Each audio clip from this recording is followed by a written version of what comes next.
요한복음 20장 1절부터 18절까지 보겠습니다. 안식 후 첫날 일찍이 아직 어두울 때 막달라 마리아가 무덤에 와서 돌이 무덤에서 옮겨진 것을 보고 시몬 베드로와 예수께서 사랑하시던 그 다른 제자에게 달려가서 말하되 사람들이 주님을 무덤에서 가져다가 어디 두었는지 우리가 알지 못하겠다 하니 베드로와 그 다른 제자가 나가서 무덤으로 갈새 둘이 같이 다름질 하더니 그 다른 제자가 베드로보다 더 빨리 달려가서 먼저 무덤에 이르러 구부려 세마포 놓인 것을 보았으나 들어가지는 아니하였더니 시몬 베드로는 따라와서 무덤에 들어가 보니 세마포가 놓였고 또 머리를 쌌던 수건은 세마포와 함께 놓이지 않고 딴 곳에 쌌던 대로 놓여 있더라. 그때야 무덤에 먼저 갔던 그 다른 제자도 들어가 보고 믿더라. 그들은 성경에 그가 죽은 자 가운데서 다시 살아나야 하리라 하신 말씀을 아직 알지 못하더라. 이에 두 제자가 자기들의 집으로 돌아가니라. 마리아는 무덤 밖에 서서 울고 있더니 울면서 구부려 무덤 안을 들여다보니 흰 옷 입은 두 천사가 예수의 시체 뉘었던 곳에 하나는 머리편에 하나는 발편에 앉았더라. 천사들이 이르되 여자여 어찌하여 우느냐 이르되 사람들이 내 주님을 옮겨다가 어디 두었는지 내가 알지 못함이니이다. 이 말을 하고 뒤로 돌이켜 예수께서 서 계신 것을 보았으나 예수이신 줄은 알지 못하더라. 예수께서 이르시되 여자여 어찌하여 울며 누구를 찾느냐 하시니 마리아는 그가 동산지기인 줄 알고 이르되 주여 당신이 옮겼거든 어디 두었는지 내게 이르소서 그리하면 내가 가져가리이다. 예수께서 마리아야 하시거늘 마리아가 돌이켜 히브리 말로 라보니 하니 이는 선생님이라는 말이라. 예수께서 이르시되 나를 붙들지 말라. 내가 아직 아버지께로 올라가지 아니하였노라. 너는 내 형제들에게 가서 이르되 내가 내 아버지 곧 너희 아버지 내 하나님 곧 너희 하나님께로 올라간다 하라 하시니 막달라 마리아가 가서 제자들에게 내가 주를 보았다 하고 또 주께서 자기에게 이렇게 말씀하셨다 이러니라. 아멘. 우리가 지난 시간에 예수님께서 운명하시고 아리마대 사람 요셉과 니고데모가 함께 예수님을 장사 지낸 그 이야기를 배웠습니다.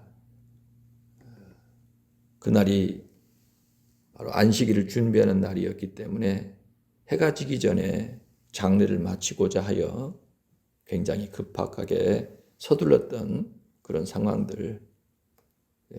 유대 사회에서는 안식일이 굉장히 중요한 날이었기에 안식일에 절대 함부로 다니거나 또 함부로 먹거나 하는 것들이 엄격하게 금하고 있었기 때문에 모든 사람들이 안식일을 위하여 급히 자기 집으로 다 돌아가 안식일 준수에 여념이 없었던 그런 상황이었습니다. 그래서 예수님께서 아리마대 사람 요셉이 자기를 위하여 준비해 놓은 새 무덤에 장사되셨고 그로부터 그러니까 금요일 저녁, 토요일 그리고 주일 새벽 본문에 따르면 안식 후 주일 바로 첫날 안식 후 첫날 일찍이 주일 아주 이른 시간 아직 어두울 때 동이 트기 전 굉장히 지금 어두운 시간대겠지요. 그러니까 주일은 됐지만 어두운 그 시간에 막달라 마리아가 예수님의 무덤을 찾아온 것입니다. 왜 찾아왔을까요? 다른 복음서에 의하면은 예수님 몸에 향품을 바르기 위하여 안식일 때문에 예수님 시신을 제대로 수습을 못했다라는 거. 제자들도 사실 그 일들에 대해서 관심을 가졌어야 됐는데 어떤 생각이었는지는 모르겠지만 예수님 돌아가신 이후 안식 후 첫날이 되는 그 시간까지 예수님 생각하고 예수님 시신에 대해서 걱정하고 염려하는 사람은 막달라 마리아 그리고 그를 따르는 몇 사람의 여인들이었던 걸로 보여요. 요한복음에서는 막달라 마리아만을 얘기를 하는데 다른 복음서에서는 다른 여인들도 언급을 하고 있거든요. 왜 다를까? 그 이유는 우리가 잘 알지 못하겠습니다만은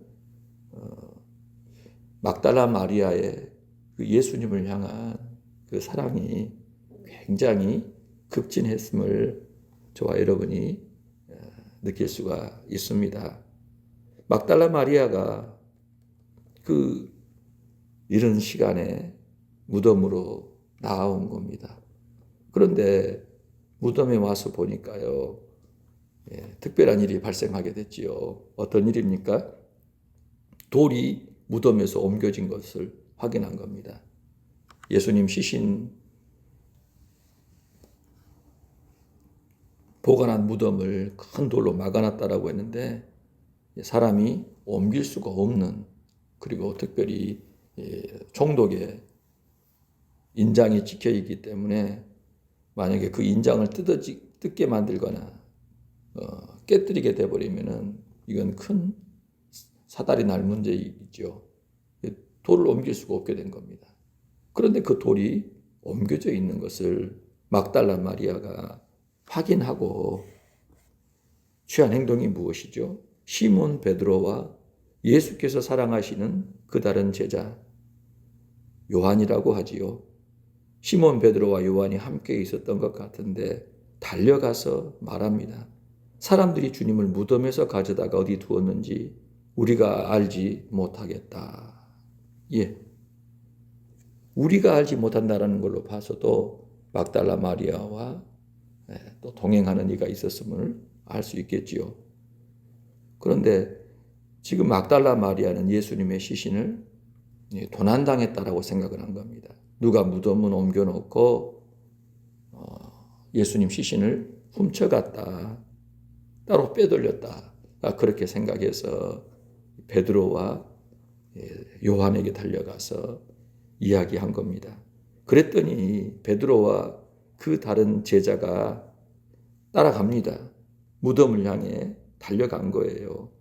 그런데 둘이 같이 다름질하더니 다른 제자가 베드로보다 더 빨리 달려가서 무덤에 이르게 된 겁니다. 요한이 더 흥분해가지고 예수님의 무덤을 향해 전력 질주를 한 거예요. 그런데 무덤에 이르렀지만 그는 이렇게 고개를 숙여가지고 무덤 안에 세마포 놓인 것은 보는데요, 들어가지는 않았던 겁니다. 왜 그랬을까요? 두려운 마음도 있고 무서운 마음도 들고 그랬겠지요. 복합적이었겠습니다만은 무덤에 들어가 보지 않고 세마포만 본 겁니다. 예수님 시신을 쌓아놨던 그 천만 본 겁니다.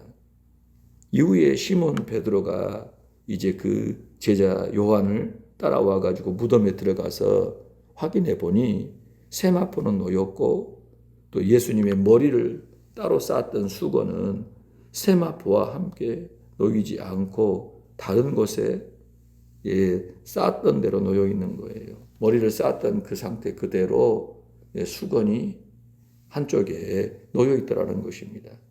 세마포도 저쪽에 있고 또 수건도 또 따로 머리맡에 놓여 있었던 거예요.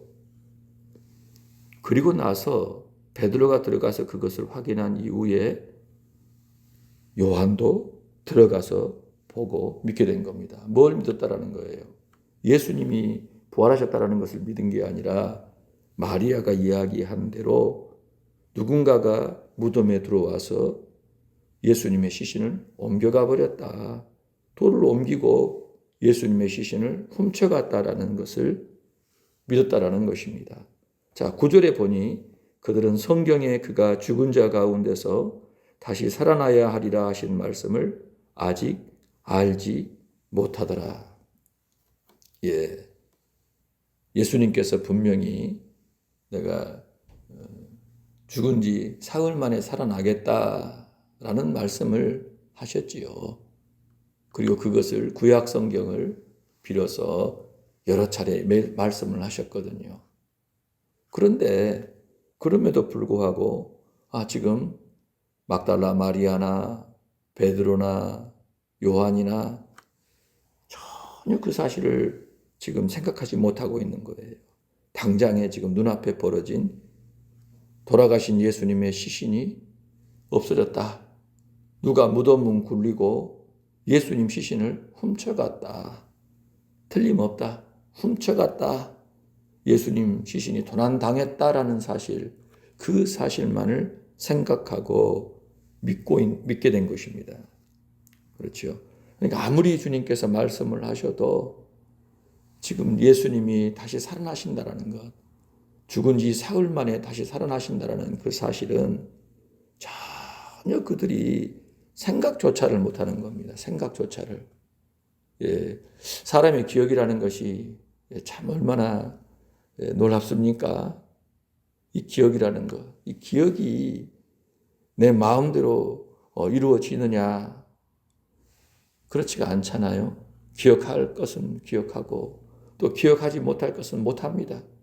어떤 것은 기억을 하지만 어떤 것은 기억을 못하고 지금은 기억을 못했다가 또 뭔가에 의해서 깨달아서 기억이 떠오르기도 하고 도무지 이해할 수 없는 것이 우리의 기억이라고 할 수가 있는데 예수님께서 다시 살아나신다라고 하신 그 말씀, 구약 성경을 인용하면서 공생애 가운데 그렇게 말씀하셨던 그 내용들이 지금 막달라 마리아나 베드로나 요한에게는요 전혀 기억이 나지가 않는 겁니다.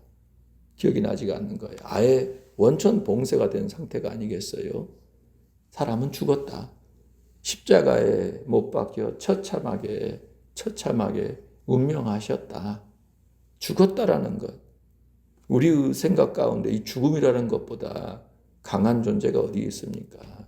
죽으면 끝이잖아요. 죽으면 존재가 다 끝나는 겁니다. 그렇죠? 시간이 가면 그 존재는 우리 눈앞에 없기 때문에 우리와 지금 함께 살을 맞대고 살아가지 않기 때문에 그건 끝난 것으로, 없는 것으로, 그리고 그와의 모든 기억조차도 이제는 어떻습니까? 다시 살려내기가 참 어려운 상황이 되지 않습니까? 지금 베드로나 요한이나 마리아는요, 지금 죽음의 그 힘, 죽음의 권세를 뼈저리게 아주 철저하게 경험을 한 겁니다. 그렇게 완전하게 예수님이 운명하신 것을 두 눈으로 목도했기 때문에 생생히 정말 징글징글할 정도로 그 예수님의 그 죽음을 그들이 확인했기 때문에 그들은 그 어떤 것도 부활에 관련된 그 어떤 것도 기억할 수가 없었고 생각도 안 한 것입니다. 그러니까 이 죽음의 경험이 그들의 모든 것을 사로잡아 버린 그런 상황이 된 거예요. 예수님의 그 죽음을 자신들이 보고 직접 경험했다라는 그 사실이 그들의 모든 것을 다 덮어버린 겁니다. 주님의 말씀도 덮어버리고 주님의 능력도 덮어버리고 부활에 대한 어떤 그 기대라 그럴까요? 그것마저 싹 덮어버려가지고 아무것도 생각할 수 없는 그런 상황이 된 것입니다. 그래서 두 제자가 자기들의 집으로 돌아갔다 그렇게 말씀합니다. 그러니까 베드로와 요한은 낙심하여 절망하여 안식일을 보내고 막달라 마리아의 전하는 말을 듣고 급히 달려와서 확인한 것은 예수님 시신 도난당했다라는 것. 예, 그 심정을 가지고 터벅터벅 집으로 돌아간 것입니다. 자, 그 이후에 이제 어떻게 되었나? 11절에 보니까요, 마리아가 자기 집으로 가지 않고 마리아는요, 예수님 그 시신, 예, 놓인 그 무덤, 그 밖에서 선체로 계속 울고 있습니다. 왜 웁니까? 예수님 시신을 잃어버렸기 때문에. 예수님 시신을 잃어버렸기 때문에 그 슬픔에, 시신을 잃어버린 그 슬픔에 집에도 가지 않고 그 자리에 그대로 우두커니 서서 계속 하염없이 눈물을 흘리고 있는 거예요. 베드로나 요한은 돌아갈 집이라도 있지요. 돌아가서 만날 사람이 더 있겠고 또 뭔가 그들이 해야 될 일도 있고 그들이 또 진행할 일들도 있겠습니다마는 마리아의 경우는요. 돌아가봤자 누구를 만난들 의미가 없는 곳이고 더 이상 뭐 하고 싶은 일도 없고 그 자체로 자신의 인생이 끝나버린 듯 멈춰버린 듯 그 예수님 시신을 잃어버린 그 슬픔에 무너져서 그대로 굳어버린 듯 서 있는 것입니다. 그러니까 마리아가 얼마나 예수님을 사랑했는지, 마리아가 얼마나 예수님을 소중히 여겼는지, 그 사실을 우리가 느낄 수 있지 않겠어요? 무덤 밖에서 그렇게 어디로 가지도 못한 채 울고 있는 그 마리아, 한참 울다가 울면서 다시 무덤 안을 들여다보니까요.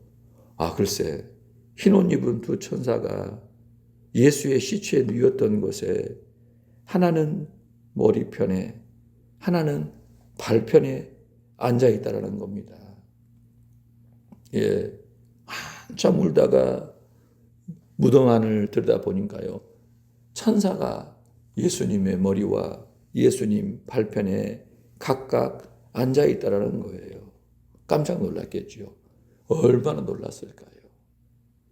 예수님을 호위하는 천사들이 예수님 시신이 누웠던 그 자리에 앉아있는 겁니다. 그러더니 천사들이 말하는 거예요. 여자여 어찌하여 우느냐? 왜 우냐라고 다그치듯 묻습니다. 그랬더니 사람들이 내 주님을 옮겨다가 어디 두었는지 내가 알지 못합니다.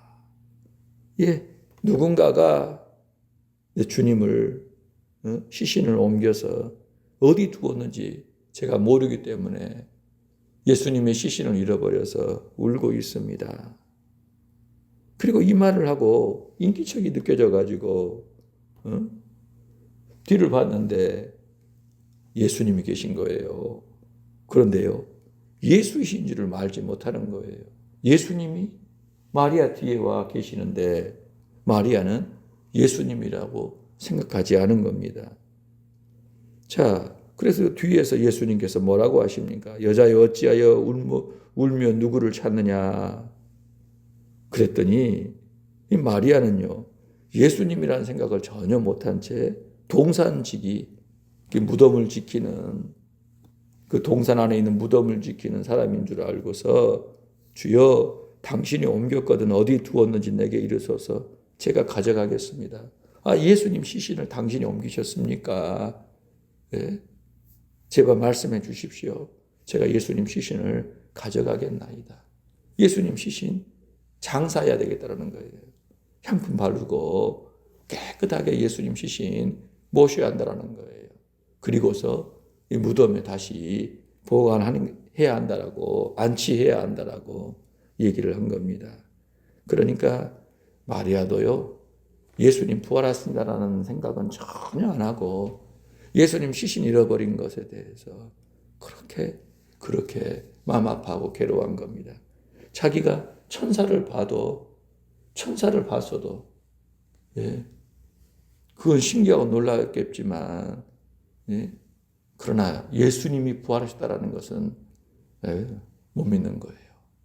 자, 그런 상황 가운데 예수님께서 마리아의 이름을 부르십니다. 마리아야 하시니 마리아가 돌아서서 라보니라고 부른 겁니다. 선생님이십니까? 선생님. 자기를 늘 부르시던 마리아야 하는 그 음성, 늘 들어왔던 그 음성, 예수님의 음성을 듣고서 예수님이다 하고서요. 라보니 하고 부른 겁니다. 그제야 예수님이 자기를 부르신다라는 것을 알고서 예수님께 돌이켜서 예수님의 발을 붙잡으려고 한 겁니다. 예. 그러니까 막달라 마리아가 동산지기인 줄 알았던 그 남자가 예수님이라는 사실을 알게 된 것입니다. 부르실 때, 자기 이름을 부르실 때 예수님인 걸 알고 돌이켜 예수님의 발을 붙들고 너무 감격스러워하는 거예요.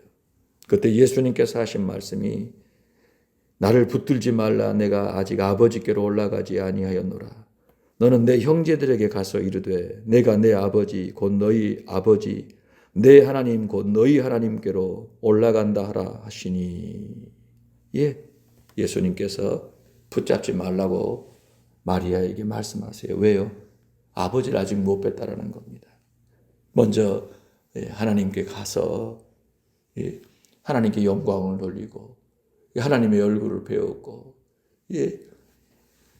인사를 드린 이후에 이제 주님이 행하실 일들이 있는데, 아니 마리아가 붙잡으니 부활하시자마자 주님은 누구를 만나는 게 아니라 아버지께 나아가 얼굴을 뵙고 영광을 돌리는 그 일이 우선인데, 마리아가요 지금 그 이른 시간에 예수님이 부활하시는 그 시간에 찾아와가지고 소란을 피우는 겁니다. 그러면서 아버지께 가시려고 하신 그 예수님을 붙잡고 매달리고 있는 거예요. 그래서 예수님이 마리아야, 나를 놔주렴. 아버지께 나아가서 아버지 인사드려야 한다. 네. 너는 내가 너를 다시 볼 테니 당장에 지금 내 형제들에게 가라. 내 형제들. 특별한 표현이지 않습니까? 지금 제자들을 두고 뭐라고 말씀하세요? 형제들이라고 말씀하세요. 내 형제들. 그러니까 예수님이 십자가에 죽으시고 부활하신 이후에 지금 제자들은요, 하나님을 어떤 존재로 부를 수 있게 된 겁니까? 아버지라고 부를 수 있게 되지요.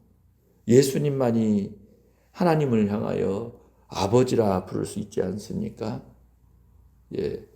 하늘과 땅과 바다와 온 우주 만물 가운데, 그리고 이 천상에서도 하나님 아버지를 두고 아버지라 부를 수 있는 존재는 딱 한 분밖에 안 계시지요. 예수 그리스도 품 안에 독생하신 아드님만이 하나님을 아버지라 할 수 있는데, 예수님이 죽으시고 부활하신 이후에는 그분을 믿고 따르는 제자들도 하나님을 향하여 아버지라 부를 수 있게끔 되었다라고 하는 것. 믿는 자들에게 엄청난 신분의 변화가 일어나게 되었음을 알 수 있어요. 너는 내 형제들에게 가서 이르되 내가 내 아버지 곧 너희 아버지 내 하나님 곧 너희 하나님께로 올라간다 하라 하시니.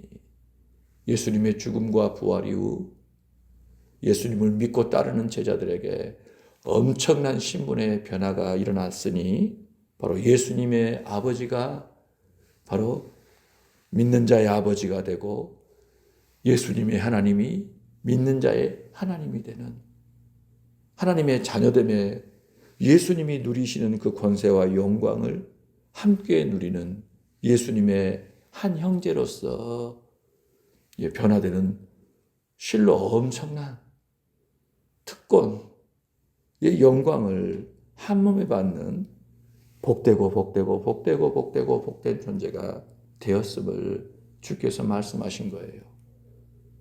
우리가 한 일이 뭐가 있습니까, 여러분? 예수님의 아버지를 내 아버지라고 부를 수 있게 되는데, 우리가 한 일이 뭐가 있냐 이거예요. 뭘 했습니까? 우리가 뭔가를 했다 한들 그게 이만한 특권과 영광을, 권세를 얻게끔 할 수 있습니까? 불가능합니다. 예. 우리의 전생을 다 바치고 전 재산을 다 바치고 우리의 모든 선행을 다 쏟아 부은다 한들 예수님의 아버지가 내 아버지가 될 수는 없습니다. 없습니다. 예.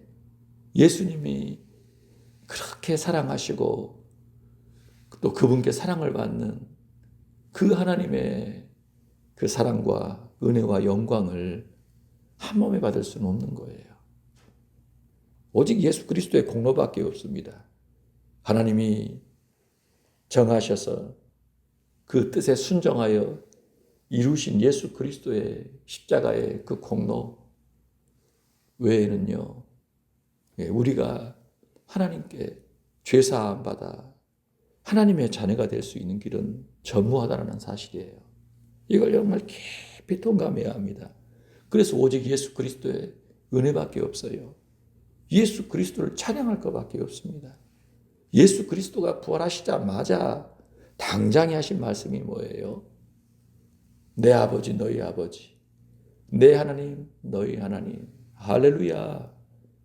예수 그리스도의 아버지가 유일하신 그 아버지가 내 아버지가 되고 예수 그리스도의 그 위대하신 하나님이 내 하나님이 되는 아주 지극히 위대한 신비로운 영화로운 그 관계에 우리가 참여하게 되었다라는 거예요. 예수로 말미암아.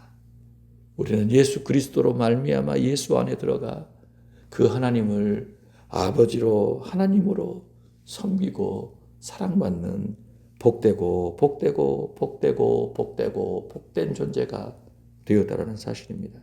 여러분 이 은혜를 깊이 누려야 합니다. 다른 그 무엇을 잊어먹고 또 우리가 빼앗길지라도 이 확신만큼은 절대 잃어서는 안 되고요. 잊어서도 안 됩니다. 빼앗겨서도 안 됩니다. 시간이 가면 갈수록 이 확신 속에서 살아가야 해요. 이 확신 때문에 우리는 기뻐하고 즐거워하는 것입니다.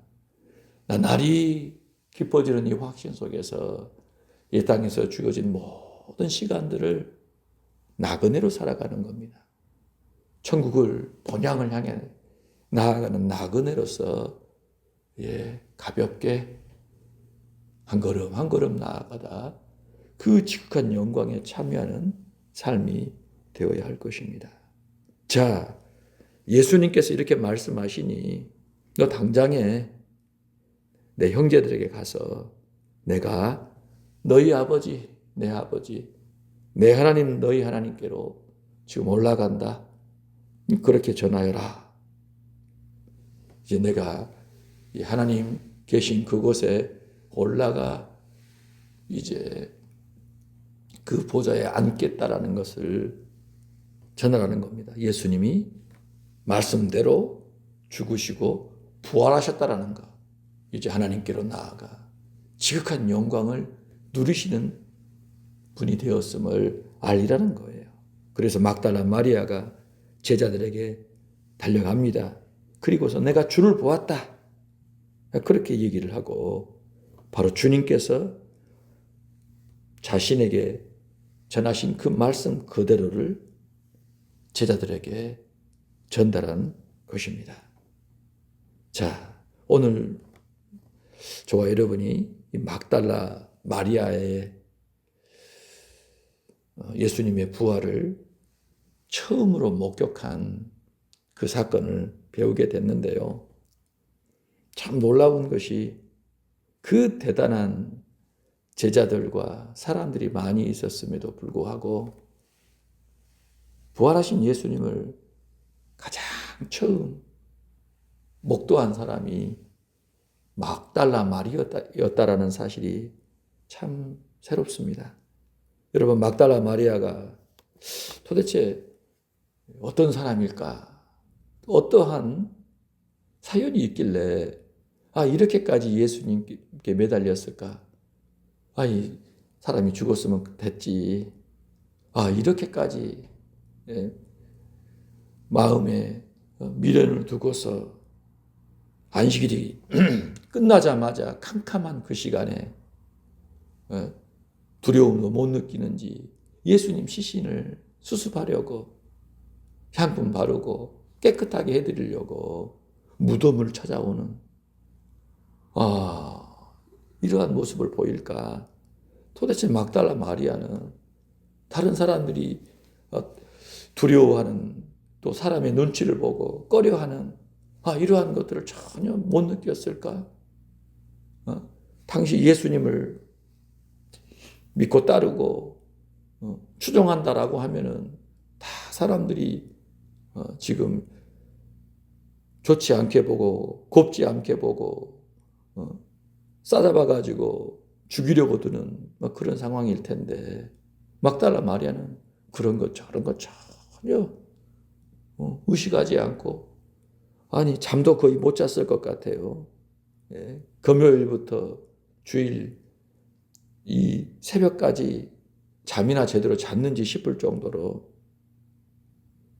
온통 예수님 생각밖에 없었던 것 같아요.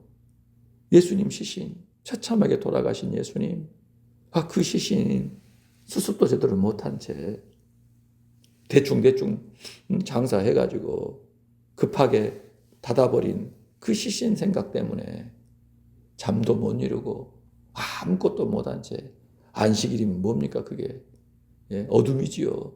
깊은 정말 지독한 어둠 속에서 울면서 그 시간들을 보내다가 안식일이 끝나기가 무섭게 달려왔던 거예요. 도대체 무슨 정신에 막달라는 이렇게 행했냐 이거예요. 다른 사람과 도대체 뭐가 달랐기 때문에. 베드로, 요한마저도 시신 없어졌다는 얘기 듣고 쫓아왔지만 어때요? 확인하고 집에 가버리잖아요. 그런데도 불구하고 마리아는 그 자리에 서서 굳어버린 채 계속 울고만 있잖아요. 울고만 있는 거예요. 그러니까 지금 감정이 복받쳐서 우는 게 아니라 예수님 돌아가실 그때부터 계속 그 시간까지 마리아가 울었다라는 걸 느낄 수 있지요. 아예 그냥 슬픔이 되어서 슬픔의 강에 푹 빠져서 쉬지 않고 하염없이 지금 고통 속에 눈물을 흘리는 그런 상태가 된 거예요. 도대체 마리아가 그렇게까지 된 것이 과연 뭘까? 누가복음 8장에 보면은요, 마리아에 대한 이야기가 나오거든요. 누가복음 8장 1절부터 보니까요. 그 후에 예수께서 각 성과 마을에 두루 다니시며 하나님 나라를 선포하시며 그 복음을 전하실새 12 제자가 함께 하였고 또한 악귀를 쫓아내심과 병 고침을 받은 어떤 여자들 곧 7 귀신이 나간 자 막달라인이라 하는 마리아와 헤롯의 청지기 구사의 아내 요한나와 수산나와 다른 여러 여자가 함께하여 자기들의 소유로 그들을 섬기더라. 막달라 마리아에 대해 성경이 증언하기를 악귀를 쫓아내심, 병 고침 받은 여자들 중에 한 사람이었다. 특별히 막달라 마리아는 7 귀신이 나간 자였다라고 합니다. 예수님을 만나기 전 공생의 초기에 막달라 마리아가 어떤 모습이었냐? 예수님을 만나기 전까지 막달라 마리아는요, 막달라라고 하는 그 지역에 살고 있는 마리아였는데 좀 유명한 여인이었나 봐요. 유명한 여인. 알만한 사람은 아는 돈 많은 여인이었던 것 같고 또 한 가지로는요. 7 귀신이 들린 여인이었다. 7 귀신이 들린 여인. 마리아와 함께 헤롯의 청지기 구사의 아내 요한나, 수산나 다른 여자가 있어 자기들의 소유로 그들을 섬겼다. 헤롯의 어떤 재무장관이라고 할까요? 청지기라고 하니까요. 구사라고 하는 사람의 부인도 병고침을 받고 마리아와 함께 또 수산나 등등의 여인들과 함께 자기들의 재산을 내어놓으며 예수님과 제자들을 도왔다라는 거예요. 보살폈다라는 겁니다. 그러니까 세상적으로 조금 가진 여인들, 예, 그 여인들이 예수님께 고침받고서 감사해서 물질로 예수님과 제자들을 섬겼다라는 거예요. 먹을 것이라든가 필요한데 사용하도록 그렇게 헌신을 했던 거예요. 그런데 마리아는 재력도 있었지만 중요한 한 가지는요. 7 귀신이 들린 여인이었다라는 거예요. 여러분, 귀신이 7이 들렸다. 상태가 어떨 것 같습니까? 귀신 하나만 들어도 사람이 이상하잖아요. 예, 그 정신세계가 이상하지 않겠어요? 몸은 또 어떻겠습니까? 귀신이 사로잡아가지고 그 사람의 인격을 막 억압하고 이 몸을 지 마음대로 붙잡아가지고 가게 되면 몸도 마음도 영혼도 완전히 피폐하고 황폐한 상태겠지요. 참 이거 몹쓸 상태거든요. 마리아는 예수님 만나기 전에 7 귀신이 들려가지고 심히 고통스럽고 괴로운 시간을 보내는 여인이었다는 겁니다. 돈이 있었기 때문에 이거 쫓아내보려고 이런저런 방법들을 썼을 거예요. 아니 도대체 돈을 가진 여인이 뭐 어떻게 하다가 7 귀신이 들렸을까? 무슨 일을 당했을까? 어떠한 삶의 이력이 있었기에 7 귀신이 들린 채로 젊은 여인이 이렇게 험난한 삶을 살았을까? 우리가 가끔씩 길을 가다 보거나 또 접하게 되는 상태가 안 좋은 분들이 있잖아요. 이건 좀 그냥 병든 정도가 아니라 뭔가 사로잡혔다라는 느낌이 들게 만드는 사람들. 그러면 어때요? 무섭지요. 섬찟하잖아요. 그런데 도대체 무슨 일이 있었길래 저분은 왜 저렇게 되었을까? 꽃다운 시간을 저렇게 살까? 제정신이 아닌 상태로 막 고통 속에서 정말 억압을 당하며 신음하며 비명을 지르고 살아가는 걸까? 괴롭지 않습니까? 막달라 마리아가 느꼈을 그 고통이 얼마나 컸을지. 그런데 예수님께서 7 귀신을 쫓아내 주신 거예요. 누구도 고쳐주지 않았던 그 자기의 그 고통, 그 문제를 해결해 주신 거예요. 그러니 얼마나 여러분 고마웠겠어요. 얼마나 감사했겠어요. 예수님의 그 말씀을 듣고 또 예수님 가까이에서 제자들과 함께 교제하면서 자신을 대하시는 그 예수님의 그 모습을 느끼면서 마리아가 예수님에 대해 정말 깊이 감사하고 사랑하는 마음, 소중히 여기는 마음을 가졌던 것 같아요.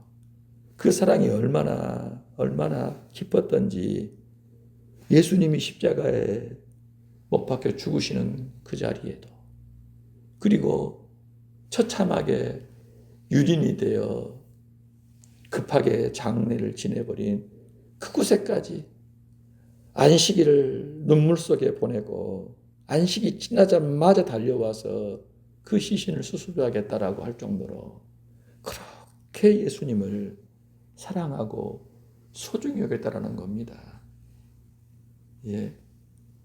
어느 부모가 자기 자녀 소중히 여기지 않겠어요? 가끔씩 영화를 통해서 보면은 전쟁 상황 가운데 사랑하는 가족을 총에 맞아 죽어가지고 그 시신을 부둥켜 안고 우는 그 이들의 모습들을 보잖아요. 포탄에 죽어버린 그 가족의 시신을 끌어안고 처절하게 절규하는 가족들의 모습을 보지 않습니까? 여러분 그 고통이 얼마나 크겠어요? 기가 막히지요. 가슴에 묻는다고 하지 않습니까?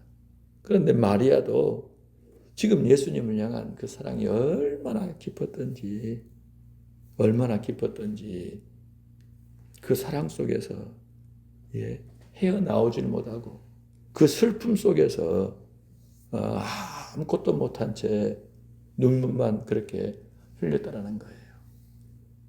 왜 그렇게까지 예수님을 사랑하고 예수님을 위해 슬퍼했을까요? 예수님의 사랑을 알았기 때문에. 세상 그 누구도 줄 수 없는 그 사랑을 받았기 때문에 부모가 자기를 사랑하고 어느 한 멋진 남자가 있어 자기를 사랑하고 또 형제가 있어서 이웃이 있어서 벗이 있어서 자기를 사랑하는 그런 사랑과 차원이 다른 정말 진정한 사랑을 만났기 때문에 자기를 몸과 영혼을 이렇게 치료해준, 치유해주고 온전케 해준, 새 인생을 살게 해준 바로 그분을 만났기 때문에 죄악 속에서 이 세상에 그 많은 그 문제들 속에서 유혹 속에서 그게 전부인 줄 알고 살아가고 있었던 그 자기 자신의 눈을 열어서 하나님을 만나게 해주신 하나님이 자신을 얼마나 사랑하시는지를 깊이 느끼게 해준 그 유일하신 분이 예수님이라는 것을 그 여인이 느꼈기에 알았기에 그렇게 예수님을 사랑하고 남이 어떻게 보든지 말든지 남이 어떻게 말하든지 자기가 어떤 피해를 입는지 자기 몸이 망가지든지 자기 생이 이렇게 끝나버리든지 말든지 전혀 관계하지 않고 예수님 생각에 푹 빠져버려서 예수님께 매달렸던 것입니다. 여러분, 이 막달라 마리아를 두고 초대교회에서는 뭐라고 표현한 줄 아십니까? 제자들 가운데 막달라 마리아에 대한 별명이 있다고 해요. 사도들 가운데 사도. 12사도가 우리는 교회의 중요한 기둥이라고 하잖아요. 그렇죠? 남자의 어떤 우월함, 권위들을 사람들이 강조하면서 베드로가 최고다. 로마 카톨릭에서는 베드로 그러고 그런데 정작 어떠한 그러한 말들이 퍼져나갔냐면 막달라 마리아를 두고요. 사도들의 사도라고 얘기한 거예요. 과거 7 귀신이 들렸던 여자. 어떤 사람들은 몸을 파는 여인이 아니었겠는가. 그런 얘기도 있고. 여러 가지 얘기들이 있는데 아무튼 7 귀신이 들렸다라고 하면 몸도 마음도 삶도 피폐하기 그지없는 상태가 아니겠어요? 그런 여인이 그 위대한 사도들의 사도로 인정을 받을 만한 신앙과 삶이었다라는 겁니다. 그러니까 예수 안에서 정말 막달라 마리아는 완전히 바뀌어버린 거예요. 그 여인이 바뀌려고 해서 바뀐 겁니까? 아니요. 처참하게 무너져버린, 내놓을 것이 아무것도 없는 뭔가를 가진 것 같으나 사실은요, 다 쓸모가 없는 것, 무의미한 거 아니겠어요? 인생의 그 밑바닥에 참담하기 없는 그 자리에 예수님이 찾아오셔가지고 어두움에 빛을 밝혀주시고 꽁꽁 얼어붙은 자신의 그 영혼을 녹여서 따뜻하게 하시고 새로운 삶을 열어주셨잖아요. 하나님을 만나게 하셨잖아요. 그 세상에 누구도 사랑할 수 없는 그 사랑으로 자신을 사랑해 주시고 일으켜 세우셔서 새 인생을 살게 하시지 않습니까? 막달라 마리아가 한 것은 아무것도 없습니다. 주님이 찾아오셔서 만나주신 것, 그거 외에는 없는 거예요. 그 예수 그리스도의 은혜에 고마워서 그분을 따른 겁니다. 그분을 사랑하고 쫓아간 거예요. 그랬는데 그 여인의 일생은 사도들의 사도로 예수 그리스도 하나님이 이 땅에 오셔서 우리 죄를 위해 죽으시고 다시 살아나실 그 상황, 부활의 첫 순간을 목격한 여인으로, 첫 증인으로 자리매김하게 된 겁니다. 사도들의 사도. 놀랍지 않습니까? 막달라 마리아. 이뤄볼 때 오늘 저와 여러분이 정말 깊이 생각해 볼 문제가 있지요. 주님을 향한 나의 사랑은 어떤가? 나 정말 주님 만났나? 나 주님 정말 만났나? 나 사람들 눈치 보고 있진 않나? 나는 예수님의 사랑을 누구의 사랑과 비교하나? 부모의 사랑과 비교할 수 있습니까? 남편의 사랑, 아내의 사랑, 친구의 사랑, 자녀의 사랑, 스승의 사랑, 기타 등등의 그 누구와의 사랑과 예수 그리스도의 사랑을 비교할 수 있냐 이거예요. 혹시나 내가 그런 것과 비교하면서 헷갈려 하고 있진 않은지, 이리 갔다 저리 갔다 하고 있진 않은지, 아니면 세상과 주님의 사랑을 내가 지금 가늠하고 있진 않은지 우리 자신을 한번 돌아봐야 한다는 겁니다. 여러분, 막달라 마리아도요, 부활은 몰랐습니다. 부활을 알고 있었나요? 몰랐잖아요. 그렇게 들었어도. 그럼에도 불구하고요, 사랑했다라는 겁니다. 주님을 사랑했다라는 거예요. 은혜에 감사했다라는 거예요. 주님이 나를 어떻게 찾아오셨고 만나주셨는지, 어루만져 주셨는지, 고쳐주셨는지를 생생하게 알고서 그 사랑을 소중히 받아 그 사랑 붙들고 끝까지 자신의 생을 다했다라는 겁니다. 여러분, 그게 중요한 거예요. 그게 중요한 거예요.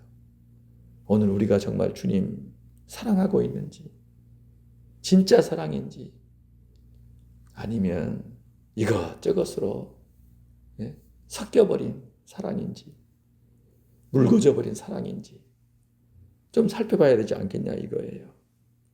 주께 사랑하시는 성도 여러분, 주님을 향한 사랑을 회복하시길 바랍니다. 시간이 갈수록 그 사랑이 더 순결해지고 뜨거워지고 견고해져야 합니다. 그 사랑의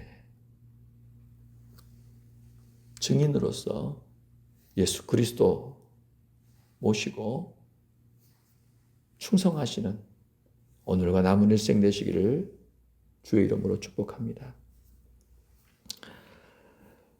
사랑의 주님, 막달라 마리아의